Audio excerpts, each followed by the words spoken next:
Hello welcome back to my channel. ఇదైతే దసరాది part 2 vlog అనమాట. And Dasara మేళకి నేను దూసుకుంటూ వెళ్ళిపోతున్నా, కానీ మనం ఎవరికాడ ధూమ్ధామ్గా నడుస్తుంది దసరా మేళ.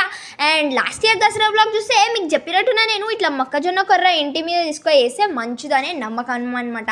అండ్ ఈడ అందరూ దసరా మేళకు వచ్చి బాలమ్మ గుడికి పోయి అయితే మొక్కేసి వస్తారు. ఇది ఆచారమే అనుకోరిగా. మనం కూడా పోయి దర్శనం చేసుకొని బయటకి అయితే వెళ్ళినాం. ఇక మేళ లింక్ ఇంకా ముంగడు పోతుంటే గర్ల్స్ కాబట్టి గాజులు గజ్జలు గొలుసుల కానీ ఆగుతాం తెలిసిందే. ఇక ఆకలి అవుతుందని చెప్పేసి బేల్పూరి కూడా తినేసిన. ఇంకా ముంగడు పోతుంటే మా అమ్మమ్మ వాళ్ళు మా తమ్ముడు వాళ్ళు కనిపించారు. ఇక మా అమ్మమ్మ ఆడ కూడా కాలు మొక్కుతుంది. తెలంగాణ ఇస్ తెలంగాణ. మా చిన్న తమ్ముడు క్యూడి ధ్రువాంశ్ అయితే సో హ్యాపీ ఉన్నాడు దసరా అనేమో. ఇక ఇంటికి వచ్చేవారికి నిమజ్జనం ప్రాసెషన్ అయితే స్టార్ట్ అయిపోయింది. ఇక మనం కూడా పోయి జాయిన్.